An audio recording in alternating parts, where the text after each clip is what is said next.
A darkness in the crib. Port Charles reels as secrets, schemes, and shadows collide. Port Charles is no stranger to chaos, but the quiet hum of the General Hospital nursery was never meant to be the battleground for psychological warfare. Yet, on a deceptively ordinary Thursday, something far more sinister than a clerical mistake unfolded. Someone deliberately crept into baby Daisy Gilmore Corinthos' crib. The wrong crib, the wrong time, but perhaps, in this case, the wrong person entirely. The unsettling truth is slowly coming to light. This wasn't an accident. It was a message. In the dim silence of a hospital plunged into a blackout, subtle movements told a disturbing story, one of obsession, instability, and dangerous intent. Hospital staff initially dismissed the event as a misfiled ID bracelet or simple nursery confusion, but surveillance footage, patchy from the power outage, captured a lone shadow pausing over Daisy's crib. The footage, though grainy, was enough to raise a crucial question.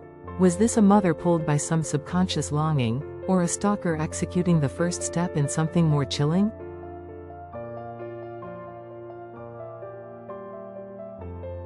While Michael Corinthos remains unaware of the incident's full implications, others have started putting together a web of connections, and all eyes are subtly turning to one woman, Willow Tate.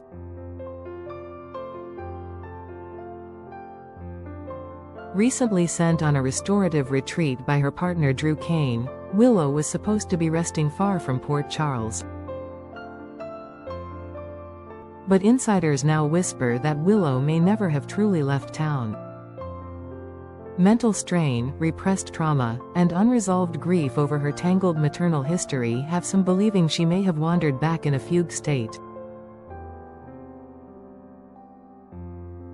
Is it possible that, without even realizing it, she was drawn to Daisy, drawn to the daughter she once believed was hers? Though kidnapping fears are not yet warranted, the sheer symbolism of someone tampering with Daisy's environment has rattled those closest to her.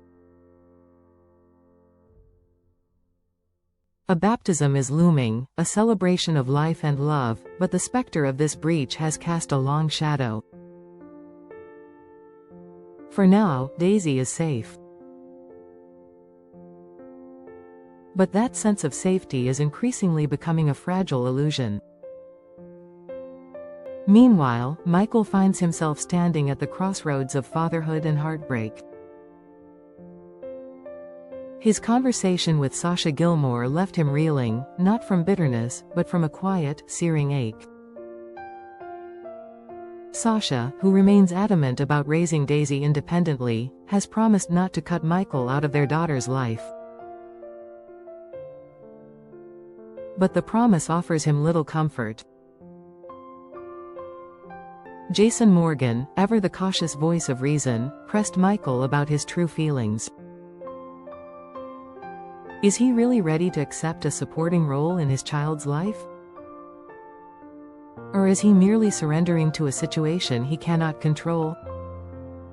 Across town, Drew Kane's world continues to fracture as his failed intervention into Kai Taylor's medical dreams backfires spectacularly. Once hailed as a miracle opportunity, the experimental surgery Drew arranged failed to restore Kai's athletic prowess. Now, Trina Robinson, Kai's closest ally, is unleashing her fury. But her anger isn't just about football. Drew's meddling has strained the lives of those around him, particularly her mother, Portia Robinson, whose marriage to Curtis Ashford is collapsing under the weight of Drew's interference.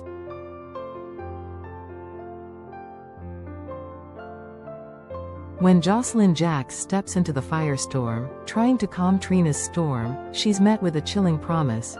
Someone will stop Drew, and Trina knows exactly who that someone is. Though she doesn't name him, there's a growing sense that someone behind the scenes, someone with both motive and means, has begun laying the groundwork for Drew's downfall. And yet, Drew remains unaware of the full force of resentment gathering against him. To his credit, he offers sympathy to Kai, attempting to redirect his disappointment into political aspirations. Drew sees a new future for Kai, one where ambition is measured not in yards gained on a field, but in speeches, policy, and civic leadership. But whether Kai will ever trust him again remains uncertain. At the Metro Court pool, another quiet reckoning unfolds. Jordan Ashford, ever composed, confides in Anna Devane about Curtis's unraveling marriage. While she masks her emotions, Anna sees through her. The question hangs in the air: does Jordan secretly hope for reconciliation with Curtis, or is she just afraid of closing the door on a chapter she never wanted to end? Anna, ever perceptive, warns that pursuing what's broken could lead to further pain, especially if Portia decides to fight for what she still believes is hers. Elsewhere, Lulu Spencer finds solace in an unexpected companion, Isaiah Gannon. Both scarred by past heartbreaks and both carrying the weight of romantic disillusionment, their poolside meeting becomes a moment of rare clarity. They speak of Lucky Spencer, of what could have been, and of what still might be. For Lulu, it is the first time in months she feels seen, not as a mother, not as a widow, but as a woman still capable of hope. Yet, amid emotional reckonings and philosophical debates about second chances, a far more dangerous game is brewing in the shadows. Jen Sidwell, the ruthless power player whose influence continues to grow like a venomous weed in Port Charles, is pushing for a deal. He corners Marco Rios with a proposition that reeks of coercion.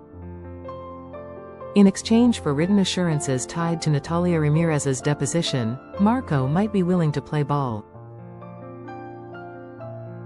But the stakes have never been higher. If Natalia accepts Sonny Corinthos' offer to vanish to Belize, Sidwell's leverage disintegrates. Worse yet, if she tries to cross Sidwell, the consequences could be fatal. Sidwell has made it clear, he wants Sonny eliminated. Not just outmaneuvered. Gone.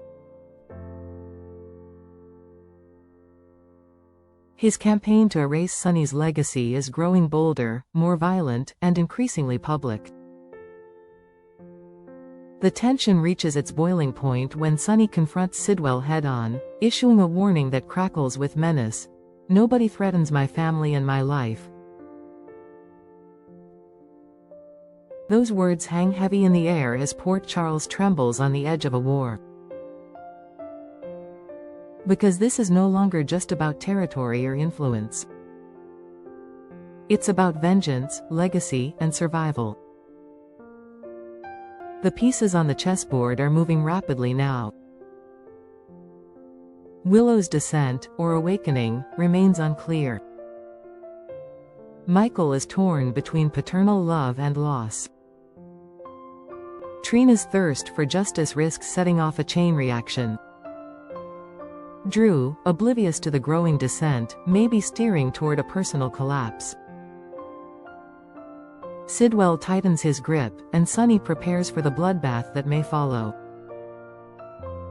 And in the quiet stillness of the GH nursery, baby Daisy sleeps, oblivious to the dark storm that hovers just beyond the crib's edge. What began as a subtle intrusion has turned into a warning shot across the heart of Port Charles. The question is no longer if the next crisis will strike. It's when. And who will survive it?